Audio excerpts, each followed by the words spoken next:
All right. Hi, everybody. Kelly Burke here and the lovely Alice Strickland. I had this idea of partnering together during this time and having just an informal conversation about how this is affecting us as therapists and what it's bringing up in us. Alice and I talked on the phone and we were like, okay, let's do this. So we're super excited to kind of bring our worlds together in a way and partner. And in this conversation, it really is just a casual conversation. So if you hear kids in the background, well, Alice, you're in your office, so that's, Yeah. that works for you. But for me, I've got the door locked. That's good. It's real life right now, right? Totally. And that's kind of how it's going. Right. Period. Right. That's right. Yeah. So anyways, Alice has got some questions that's going to kind of structure our conversation. And these questions, we're thinking about you, we're talking to you therapists out there in our community, and hoping that as we answer these questions for ourselves and each other, that it will, normalize maybe some of what you're feeling or just challenge you, inspire you. I don't know. We just want to bring, just kind of partner and collaborate in a very intentional way. Yes. So passing the ball to you, Alice. Yes. Yeah. Yes. Well, I mean, really, Kelly said it so well. I think both of our hearts have been like, as we've been in conversations, because we're good friends and we're colleagues, right? And so part of what we are realizing is, another good friend of ours said this is, it's very rare that therapists go through the exact same thing that their clients are going through at the same time. And we're kind of expected to, as a professional, to be a professional and lead people through this.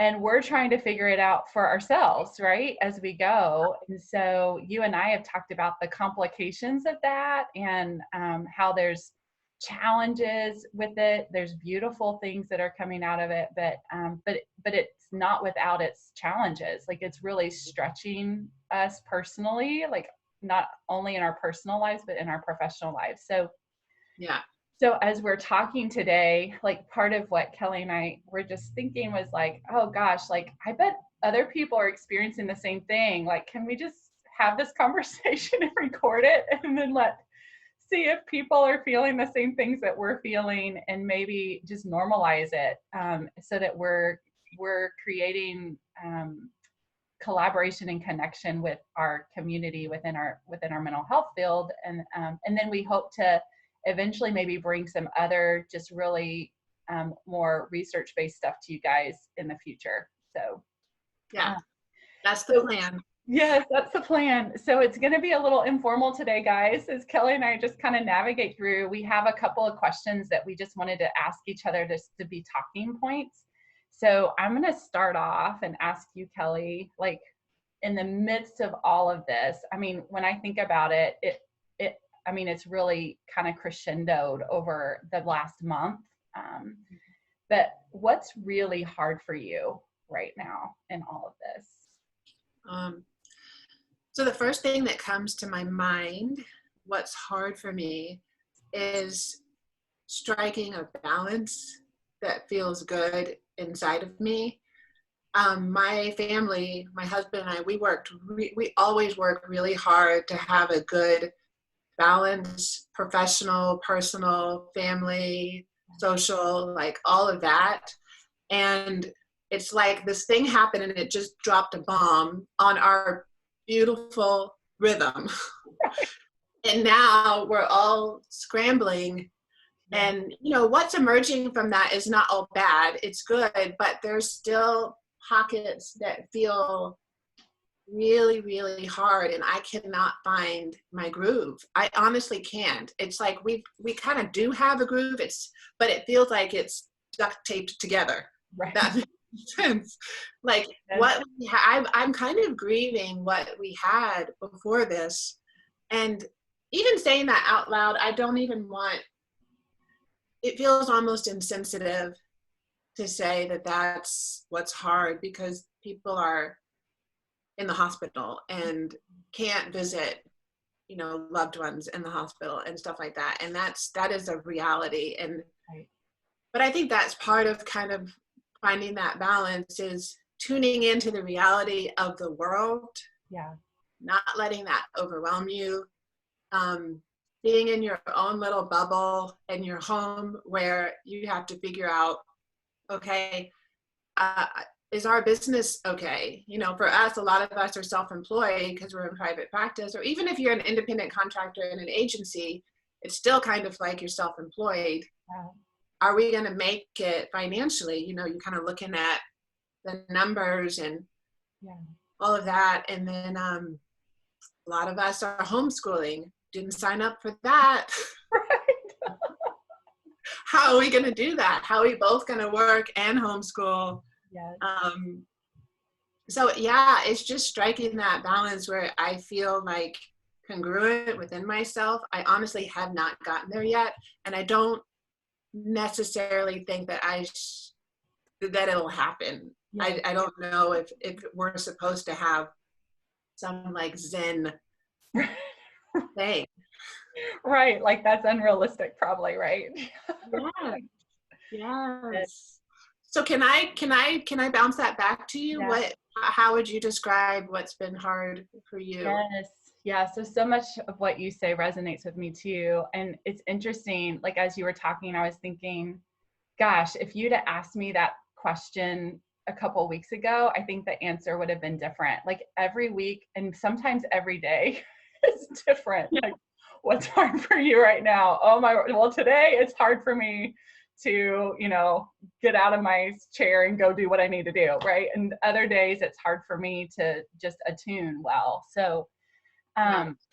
but when I think kind of more globally, like what's hard for you, when I think about my journey of all this, yeah, I think what's hard for me is to be able to give the attention that's needed to everything that needs it. I Mm-hmm. think that's really what's challenging for me, because I feel like everything needs my attention and everything feels urgent. Does that Mm-hmm. make sense? Like, Yeah, totally. so like a couple of weeks ago, my business was demanding all my attention because I was having to switch everything, just like all of us, right? Right. Switching everything to online, figuring all of that out, writing up new policies, having people that I'm responsible for with supervision and trying to get them up and going so that they're legal. Like all of that was consuming all of my attention. And at the same time, like I have kids at home, right?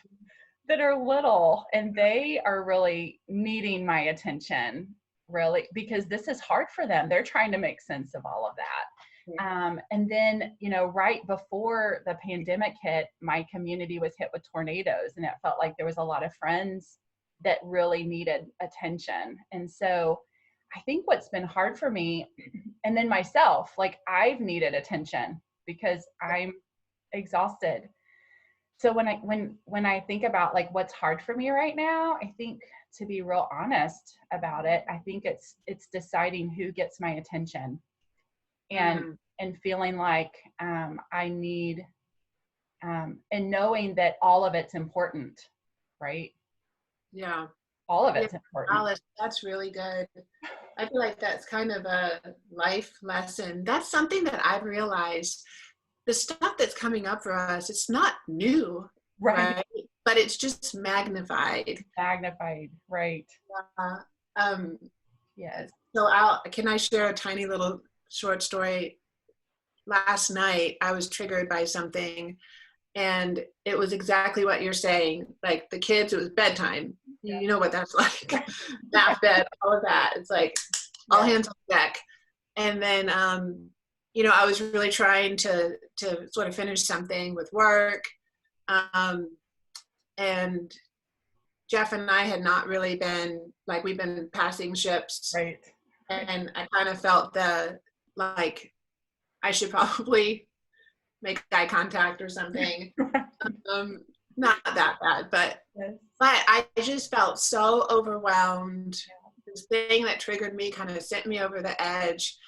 And I made the decision to look at Jeff in the eye and said, I think what I need right now is a bath. Yes. And I'm so grateful for him because he sort of just got it. Yeah. And I took my bath. It was a long bath. Right. But that was paying attention to me.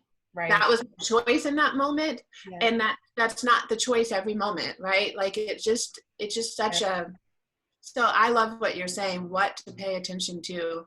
Yes. Because everything does feel like urgent. That's right.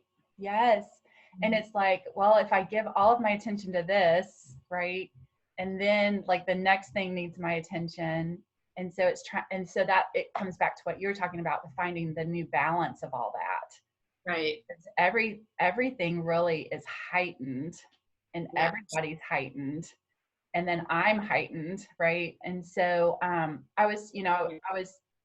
had this epiphany the other day too, just in what we do with attachment work. I was like, for kids, when they can get co-regulation, when they get that experience of co-regulation, then they're better able to auto-regulate, right? Especially when they're adults. And so I was thinking, so I've got to help them co-regulate, but I've got to auto-regulate myself so I can co-regulate them. And I can't spit my coffee out just then. So, oh my gosh. But it's been beautiful, like, because one thing that and that kind of moves me into our next question, which is how are you caring for yourself, which you're kind of talking about that, but like, so one thing I've recognized is I'm having to speak up more for what I need so that I can kind of regulate myself, so that I can co-regulate with everybody that's needing co-regulation right now. So so what are you doing to care for yourself in all of this?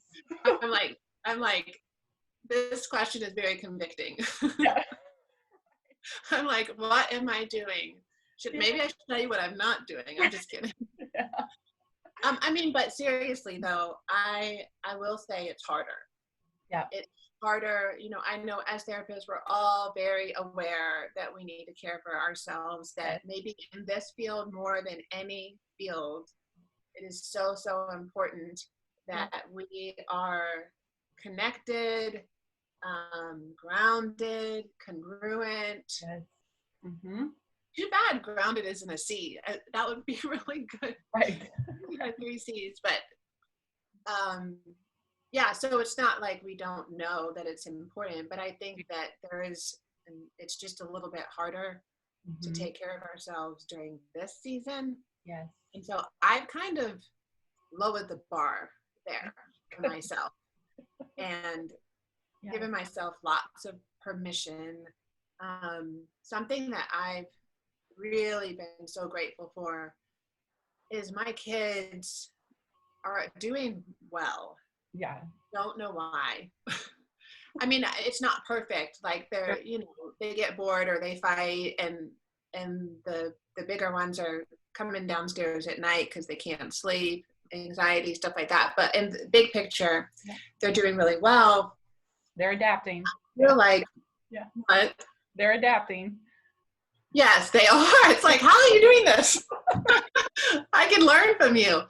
But my point in all of this is that when I intentionally don't check out and just kind of be with them and what they're doing, it actually like fills my soul, and I feel connected. Yes. And it's not, I also will say no if I don't want to do it. I don't want to pretend dragons. I just don't. But there has been a connection there that has been actually a little bit easier to keep, and I think it might be because there's not as many transitions. We're all kind of, in this house together. Colby, my 5-year-old, asked me this morning, I laughed out loud. He said, "Mommy, are we staying home again?" one more day. And he didn't fuss about it. He was Right. fine with it. He was just like, just need to know, are we staying Right. home again? Yeah. And anyway, so that's something that it's just happening, and I'm grateful for it. And I've noticed this is really sort of fueling me. And then I will say, and I'm going to say this just to validate or normalize what other people might be experiencing, that the ways that I cope, it's harder to not, in the negative, right, the sort of maladaptive ways that I cope, it's harder to not. And so, one thing that I do is I sort of check out on my phone. And I got to the point where I was like, all right, it's happening again. I took email off my phone. I took Instagram off my phone. I took Facebook off my phone. Yeah. I just kind of have to cleanse myself. Yeah. And that has been a good shift. And I've had to do that. And I feel like I swing the pendulum there. Yeah. All the time, Yeah. and that's fine. Like, that's just how it has to be. Well, it's a boundary. Like, it's a self boundary, which is self-care, right? Right. Yes. Yeah, exactly. No, exactly. That's exactly right. So I'm not the athlete like you. I'm not going on runs, which every time you follow us from your walks or after your runs, I'm like, gosh, she's so inspiring. Anyway, so I know, yeah. So you tell me, what are you doing to care for yourself in this season? And actually, let me add to that question. How is it different? Because you actually, I think I really admire you. You're really good at self-care. I think just you are. I learned from you in that. So I want to know, how is it different now than what you normally do? Yeah, well, and actually, so I feel like I can talk about that in two parts, because I think people will resonate with this. The first couple weeks when it was initially all of this was gearing up, I didn't self-care well. I like what I did, which is what I do in stress, is I laser focus on problems and I problem solve like crazy. Yeah. At the expense of everything else around me, including myself. And then once I feel like everything, like most of the problems are not necessarily solved, but at least in a place where they're not like on fire, then I feel like my whole system can settle, and then I can care for myself. Yeah. So what I would say is, in the last maybe 2 weeks, since we had that really great weekend of almost summer-like weather, that's when everything shifted for me. Yes, I resonate with that. Yes, I literally got outside and was reminded of how important outside is for me. And so, and we just stayed outside. Like we were just outside as much as we could be in the sunshine.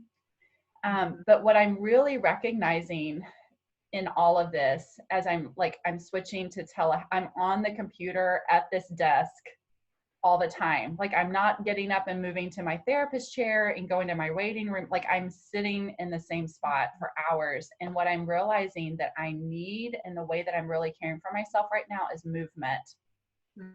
So like, I'm trying to tune into my body. I'm stretching more.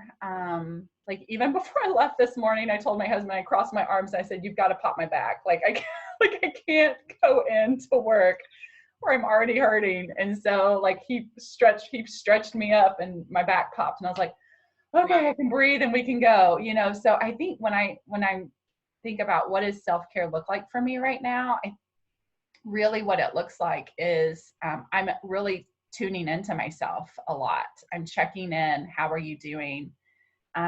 Like, what's tight in my body? What do I need to move? What do I need to stretch? Is my brain trying to dissociate and distract? Am I revved up thinking about all these things? And so just really checking in with myself, and then based on whatever information I'm getting, I then will do something. So sometimes that looks like telling my husband, I've got to go for a walk away from everybody else. Like I can't be around people right now. And so, Right. and sometimes that it looks like me going out on the front porch and reading in the sunshine, or journaling. And sometimes it looks like I need chocolate right now. That's what your body's telling you, Alice. That's exactly what my body's Oh, sometimes it's Cheez-Its and sometimes it's ice cream. that sounds like what we say when we're pregnant. You know, So, my well, body's craving. yeah, my middle child asked me yesterday if I was gonna have another baby as she looked at my stomach sticking out of my pants. My husband, I said, I guess I need to lay off the chocolate. No, I mean, I think that's we laugh about it, but that's a reality. I've totally been stress eating way more than Yes. yeah, it literally is like Yes. I'm pregnant again. Yes. So, yeah, I mean, I think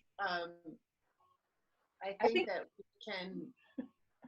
we can sort of give ourselves a little bit of permission. We're not going to be perfect in this. I really love what you're saying though about checking in with your body.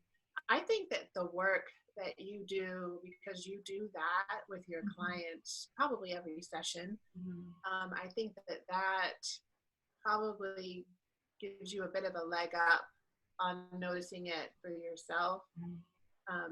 You know, I'm really inspired by that. I think I'll try that because it's just so simple. It's so simple. It's not this, you know, we don't have to set aside 10 minutes even. Right. It's seconds of tuning in, and then like you said, it's a tiny little adjustment afterwards. It might be just stretching, it might be getting fresh air. It doesn't have to be this big hour-long self-care regimen. No, sometimes it's like I just did it a second ago. Like I just checked in with my shoulders and I noticed I was like this, and I was like, okay, I just need to change my position, right? And that like that feels better for me, you know. The other thing, like, so this is a kind of a funny story, funny and sad all at the same time, but so true. So it tells a little bit about me. So, so we've been ordering most of our groceries if we can, like online, but it's gotten to the point where you can't get it for like days, right?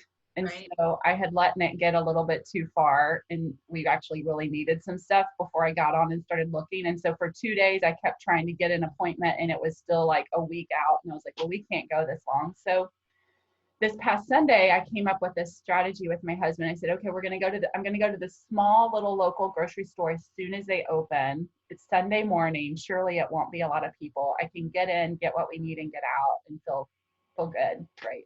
So, so I did. So I got there. Well, the website said they opened at 7. Well, the new time, which wasn't on the website, is 8. So I was there at 7. Parking lot's empty. And I was like, well, shoot. I was like, okay, I'm going to have to do it. The only other option right now is Walmart.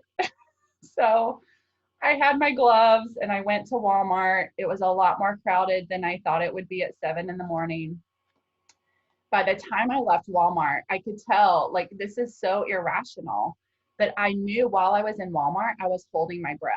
Like I was literally trying not to breathe the air that other people were breathing, but I had to breathe. And so then I had all these thoughts of like, okay, there's germs everywhere. And, you know, people are walking around with masks. And like, literally my previous strategy was try to go down aisles where there was no one, but there was, at this particular time when I went, there was always at least 2 people on every aisle I was on. And so it was just unescapable. So by the time I got home, I was so overwhelmed. I should say too, like 2 of our kids have asthma. So this has kind of revved me up, all of the other stuff. And so I get home, I unload the groceries. My husband looks at me and I was just like, my anxiety is so high. Like I was literally shaking and like tears were in my eyes. I could feel how overwhelmed I was. And he was like, what do you need? And I was like, I've got to get the clothes off of me and change clothes.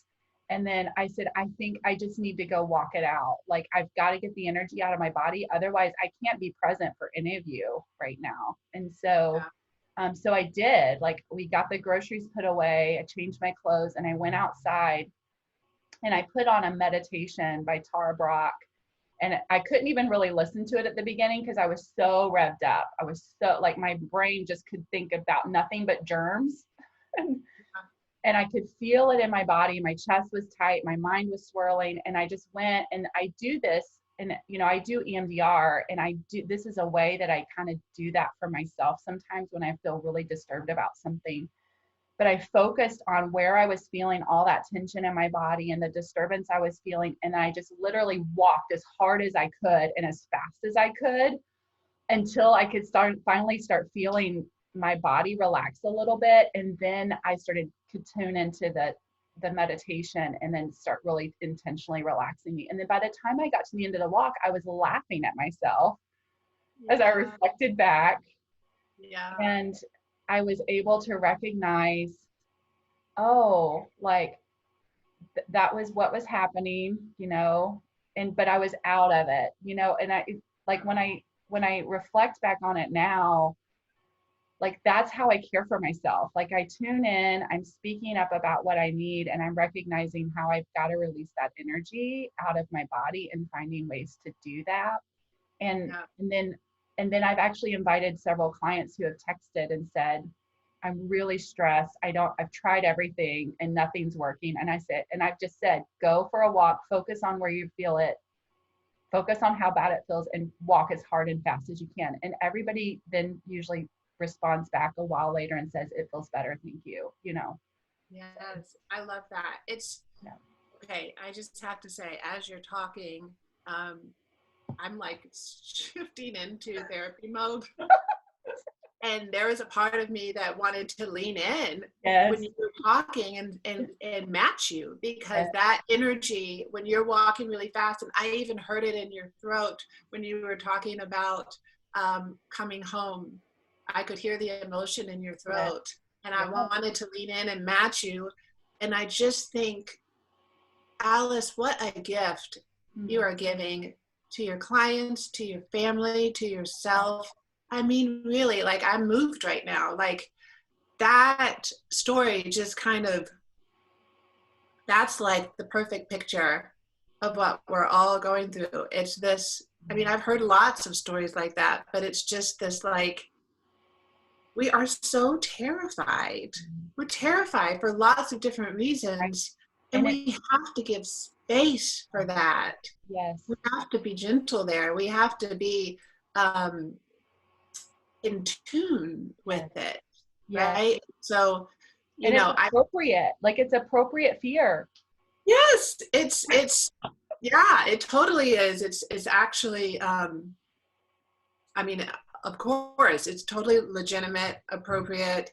There's nothing, you say irrational, it's and I understand what you mean by that, because holding your breath isn't going to help, but it's just this natural instinct that happens.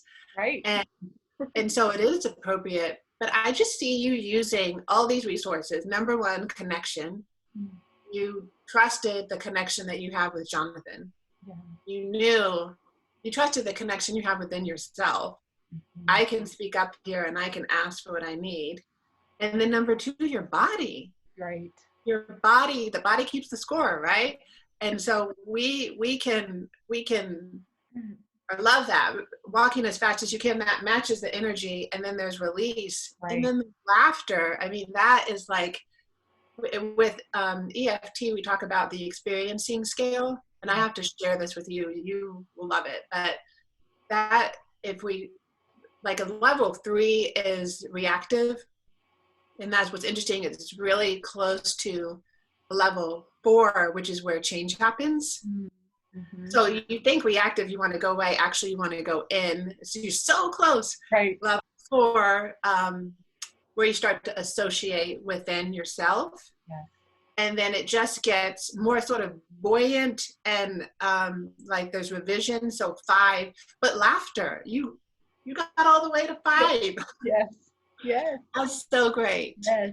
Yes. Well, and in my world with EMDR, we try to hold space for disturbance because we trust that the body can when you Yeah, can be with it and stay present with it, it will do what it needs to do. Like it will complete the cycle, right? that's So right. yeah, That's yeah, yeah. I think that's why EFT and EMDR are friends. yes, It's experiential. We trust the somatic part of it, yes. the emotion that goes with it. And then you and I really hold the attachment lens. Mhm. Um, so yeah, it's exciting. We Yeah, were going to get to that, but right. it feels like the conversation is heading in that direction. Like in this time, it's occurred to me that we probably need to partner and collaborate Mhm. more than ever. Yeah, And, I'm in the EFT world, Alice is in the EMDR world, but there's no reason that we can't come together. right. We have a lot of similarities. If you deconstruct our models, there's a lot of things that really jive. Right. And our hearts are very similar, like why we got into this work in the first place. Yes. So I Yes. don't want to get off on a tangent, but I'm getting excited. Yes. Yes. Absolutely. Yeah. So, I want to ask a question that I've actually been asking a lot of my clients that comes out of that post-traumatic growth um, Uh-huh. research that's out there. And one of the things that I'm asking myself and asking everybody is like, what are you learning about yourself during all this time? Yes. So Alice and I actually talked on the phone before this just to kind of prep ourselves. And I was telling her a little bit of that. And I was like, I don't want to share this with everybody, but I will share a piece of it. I'm going to be appropriate, obviously. But so, and I don't know how specific, I'm obviously, you're asking me, what am I learning about myself? So I'm going to speak just for me. I don't know how much this would translate to other personalities or other people with, their unique experiences. Um, for me, when there's this part of me that is a therapist and really thrives in my work, it's an interesting part. It's sort of good, bad. Mhm. I find a lot of worth in what I do and what it kind of, how I feel like I'm in my element when I'm in my work. And now that that's kind of, it's shifting, there's some threat there, it's just like, oh, um, it's making me kind of pull back Yeah. and look at this part of myself.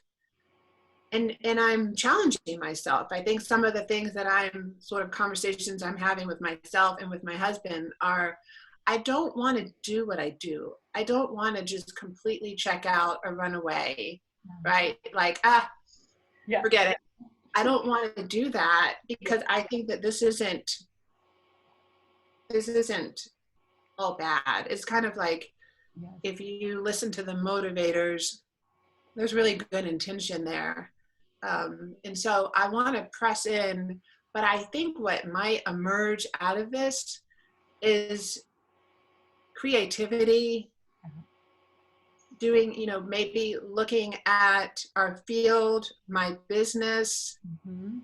in a new way that this has forced. Like, for example, telehealth. Um, wow, like I don't want to do just telehealth Right. for the rest of my life. Yes. Looking at a screen is for that long is really, Yeah. it's a different kind of tired.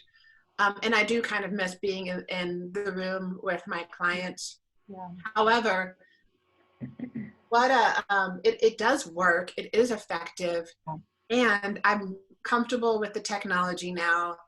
I do think that it's something that I want to offer in my practice forever because it's a accessibility. Right. And so, people in rural parts of Tennessee could have a session with someone in Nashville. I mean, I think that's amazing. And we need to make that a normal thing. Yes. So I think that's something that's really positive. Yeah. So getting back to your original question, letting that part of myself kind of leaning into the fears or the insecurities, because I want the creative and that's part of why this is happening. Yes. You know, I was like, okay, I don't know, I think I was outside, like everybody was washing the car and I was just sitting in my chair. And this is sort of in the beginning when all of us were scrambling, right? And we were, how do we do telehealth? Okay, what's the platform? Is it legal for all of all of that? Yes. And I just sat there. And Alice, I don't know why you came to my mind, probably just because I love you, but I was just like, wait a minute. We need to partner. Like our hearts are intertwined, and I was just thinking about, there are so many people that you influenced. And then, I have a leadership role, and for people to see us together and to see that we don't compete with each other. I mean, we really, really support each other. And I feel really grateful for your friendship. I always feel like you're one of my biggest fans, and I hope that you feel the same for me, because I am one of your biggest fans. I send people to you all the time, but sorry, that's a long-winded answer. I hope am I answering the question? Yes. Okay. Yes. What I hear is you're learning about yourself, that you're stronger than you think you are. Like you're learning how to lean into. I don't know if I'm there yet.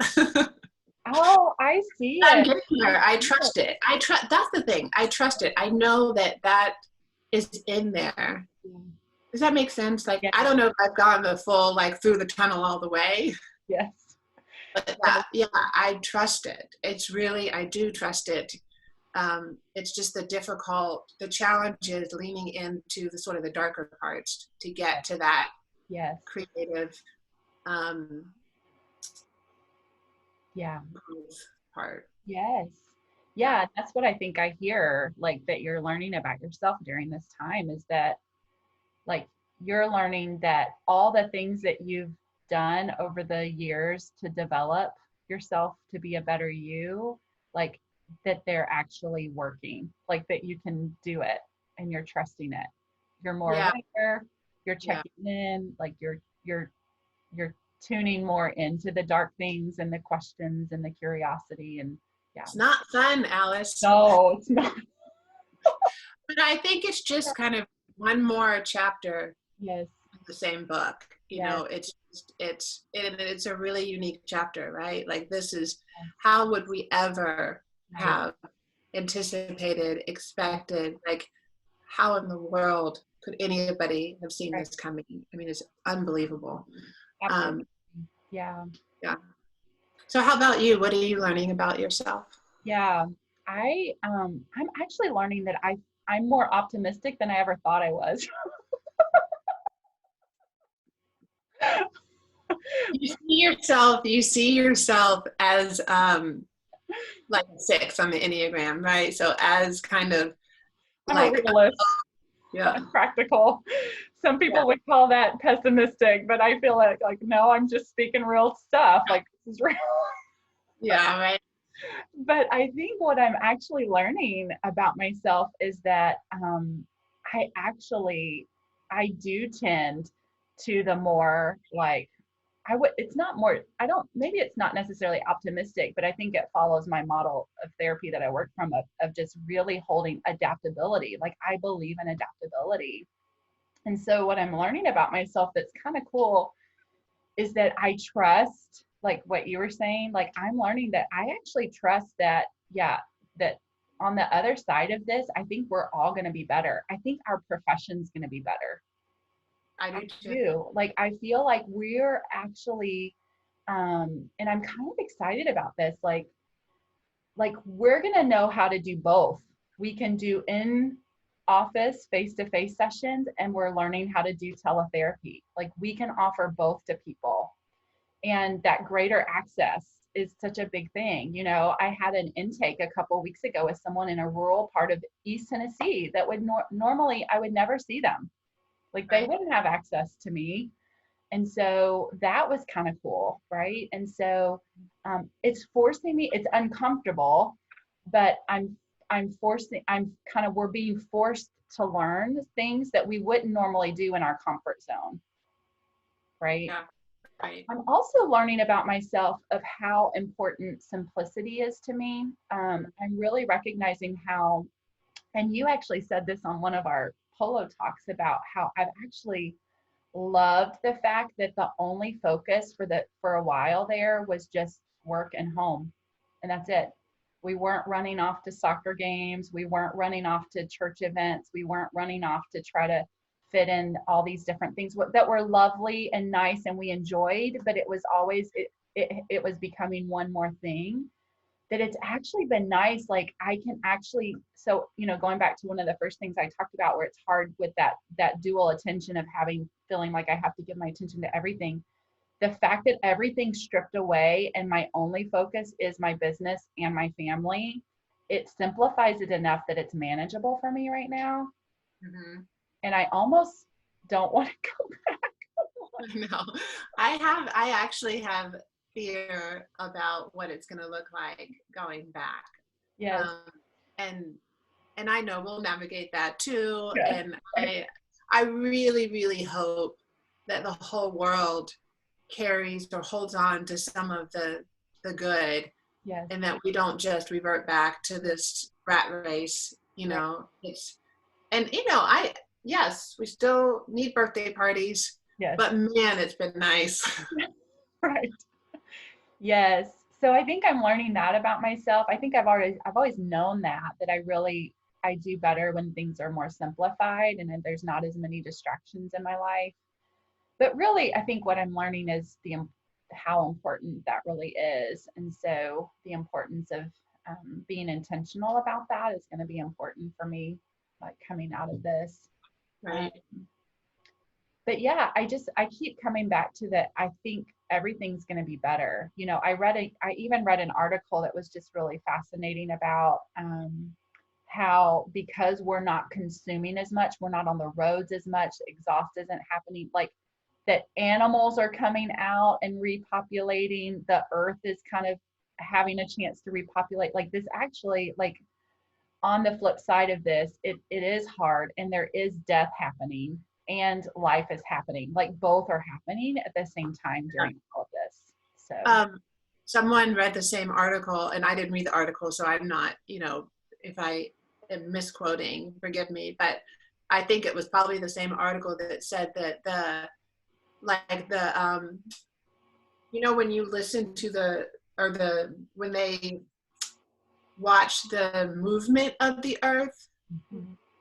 that is quiet now. Yes, Like the actual movement of the earth has quieted down. Like what would be an indication of an earthquake. right. I mean, that's just like mind Right. blowing Yeah, because it's exactly what you're saying in literal and figurative ways. The whole right. world is slowing down. Right.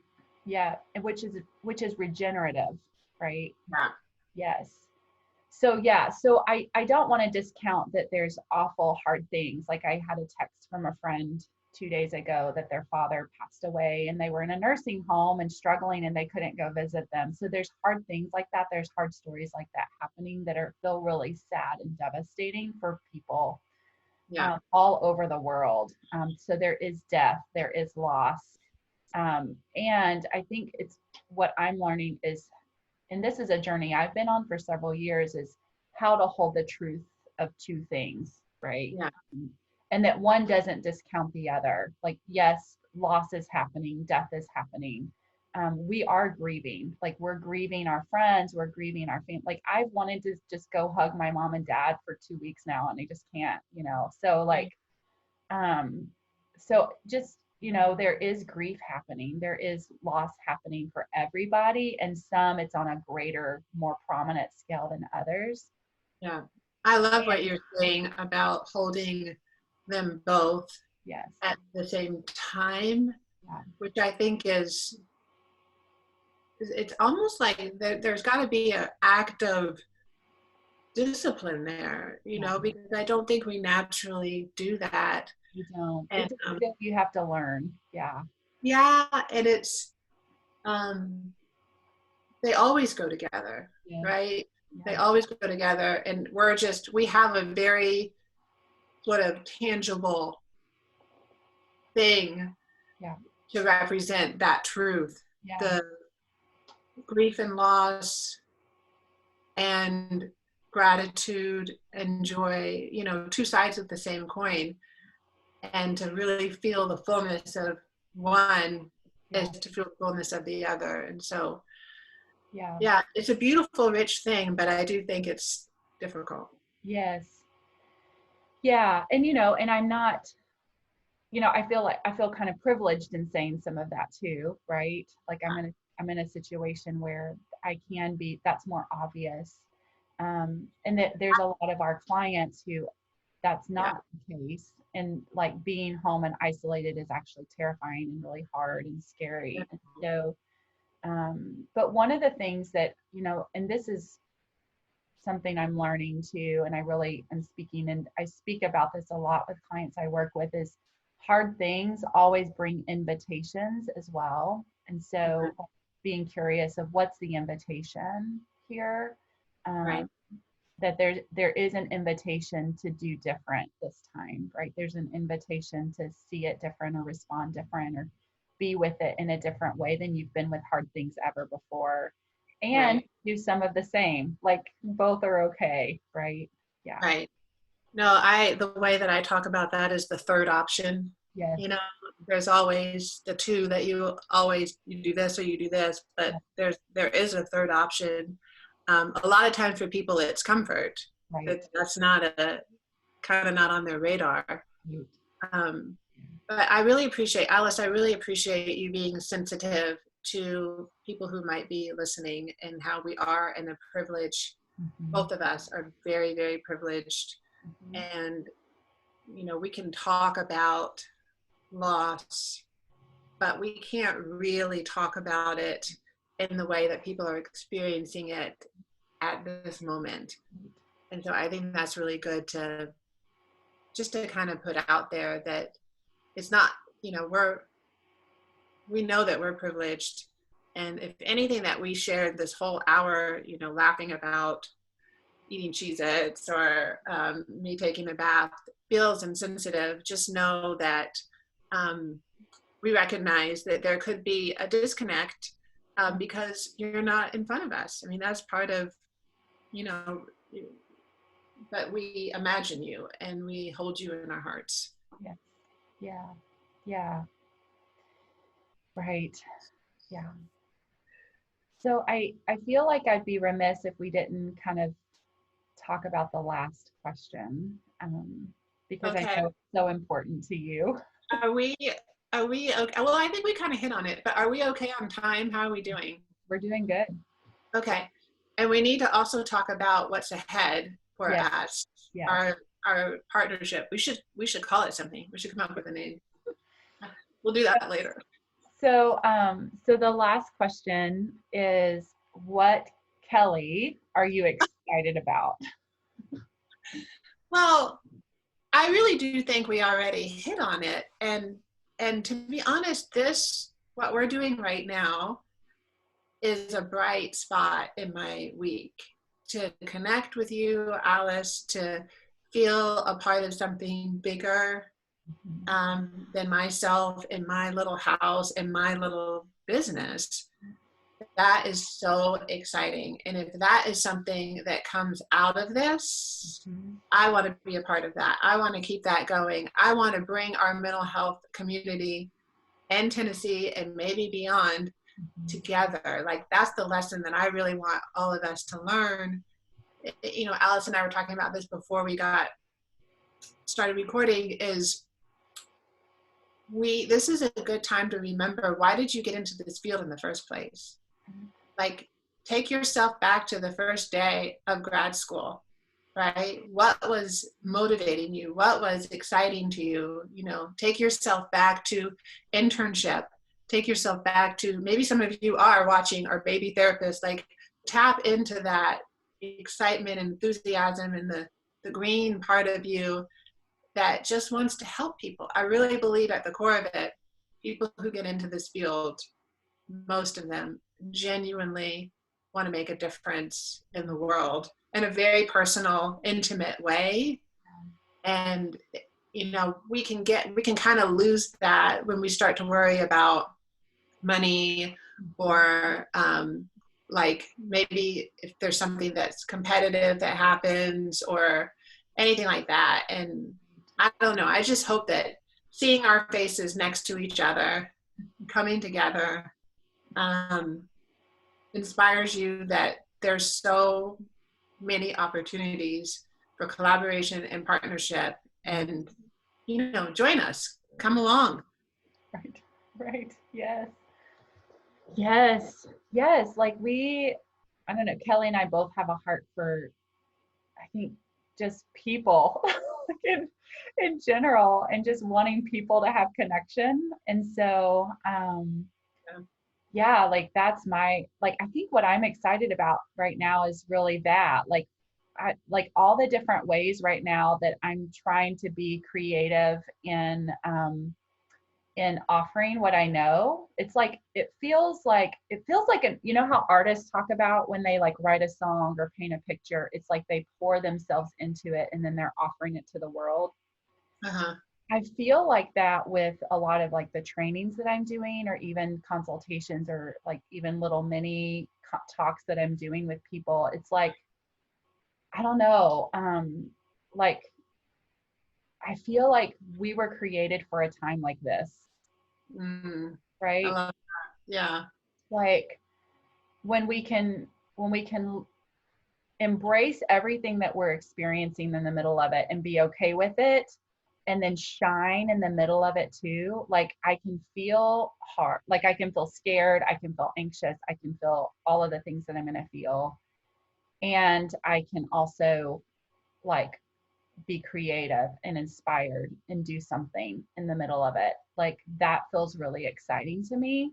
um so yeah, so I think that's what excites me. It's like it's it's that I finally kind of maybe am realizing that I'm able to do that. Like I can hold both. Like there's space, like I can allow myself to be all of me in the Yeah. middle of it, and ping pong. Like, you know, you could talk to me tomorrow and I'm like in my house, like, oh my gosh, I don't think I can leave. Like, I don't know what to do. And then the next day I'm like, let's go paint something, you know? So, you know, but that's okay. And I think I'm excited that I'm finally in a place in my life where I can do that for myself, and then I can offer that to others. And so I think what I want to offer to our listeners is like, wherever you are right now, if you're scared to death that you're not going to make your rent next month, or you're not going to be able to have enough clients, like that's appropriate, you know. I read a quote from AMFT this past week in one of their newsletters that said uncertainty, like it's really normal to have anxiety in the faces of uncertainty. Like that's actually expected and it's appropriate.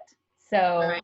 it's an appropriate response. And so I just want to offer our people, like our listeners that might be listening, is like, whatever you're feeling right now is absolutely appropriate, and an invitation that you can actually trust your brain and your body and your system. Like when you can lean into it, be with it. And if like the only way you can be with it is to like put your hand on your heart when it's beating really heavy or fast, or just call a friend and talk about it, if like whatever way looks like, or maybe it's just sitting down and writing and journaling what it is that's you're really struggling with, or painting it or dancing a move with it, whatever that looks like. But it's a finding a way for you to be with it that then brings you closer to all of you, you know. Yeah. That's Yeah. what I want to, that's what I'm excited to do that. Like, I'm excited that us together can offer that to people. And I'm excited that there's an opportunity in the face of all that for everybody to maybe learn how to embrace all of them. Yeah. And this is really a trickle down, Yes. right? Because as therapists, we have a really unique responsibility and influence that sometimes can be tiny bit terrifying. But it's also, we have to take that seriously. And if we can't do it ourselves, how can we ask our clients to do it? And so leaning into those dark parts and really like intentionally taking a fast walk or whatever it is, or calling a friend.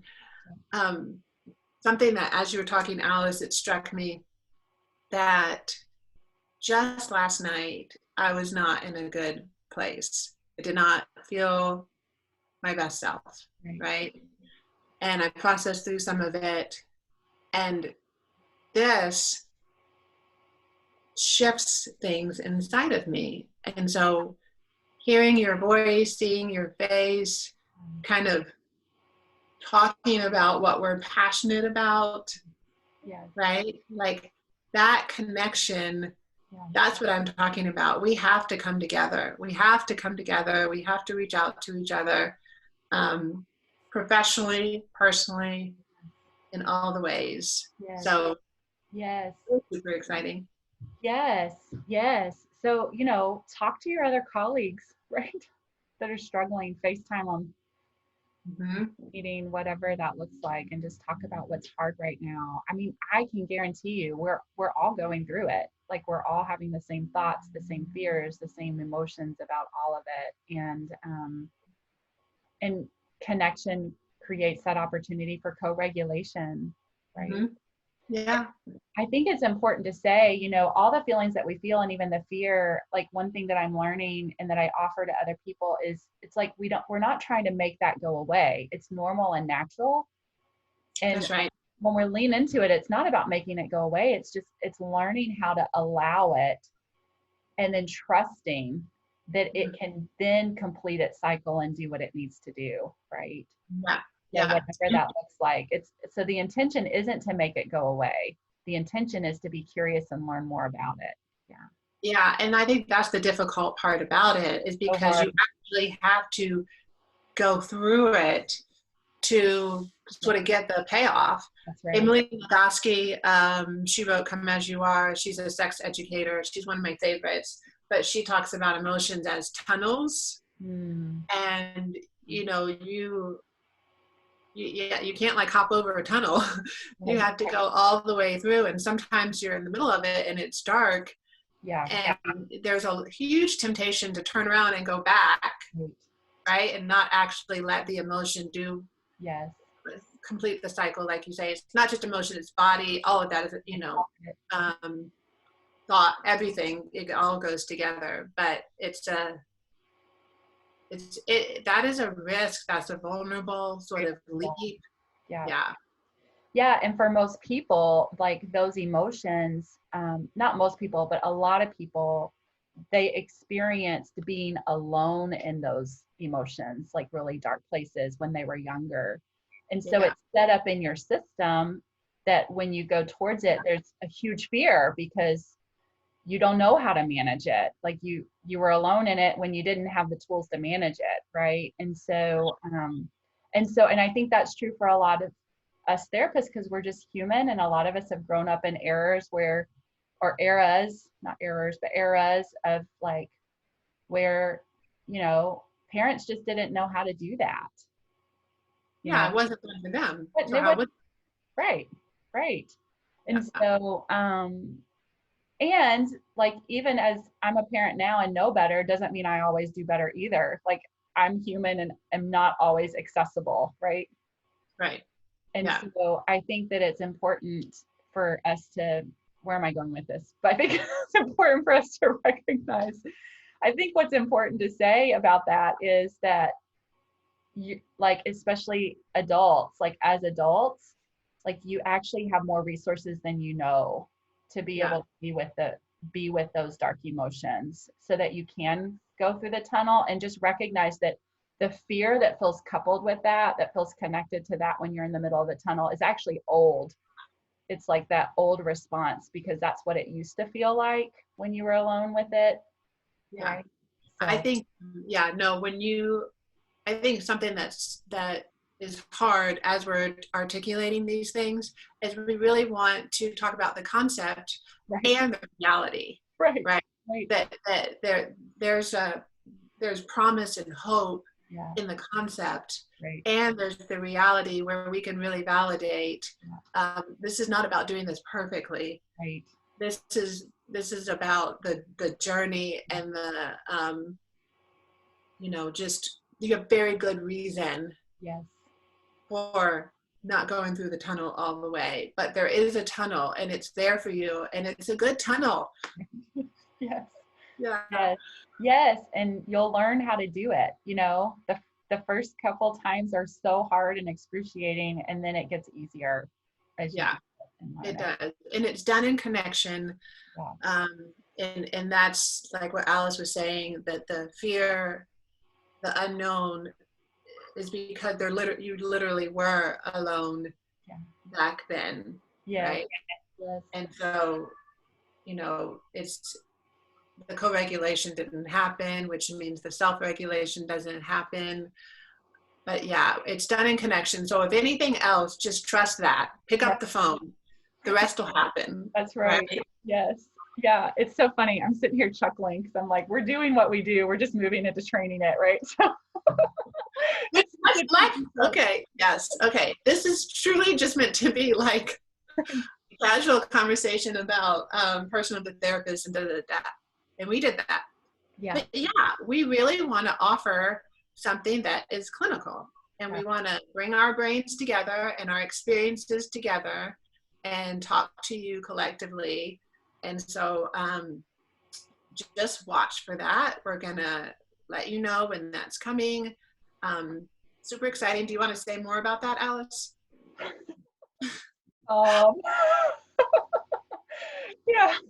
We have some great ideas. We're pulling some things together. Yeah. You have great ideas.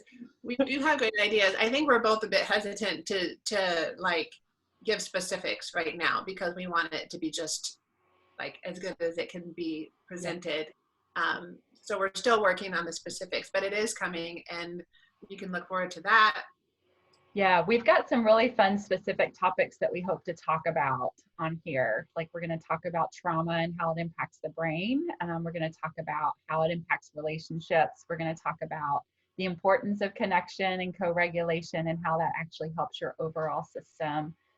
So there's a lot of good things that we have in store as just kind of look like little, just short little informational training opportunities that are hopefully we can offer to our local community, and maybe even it will get out to a greater community as well. But our hearts, I think, for any of it is really, I don't know, I always come back to, it's not about Alice and Kelly. It's really about, we just want to share what we believe in and hope that it can help other people. I think that's really where our hearts come from. So Yeah, absolutely. We the bigger message of love, really, if you want to make it as simple as that, is so important to both of us. And so if you feel that at all, that's exciting. And if that inspires you to pay that forward, yeah, that's super exciting. yes, yes,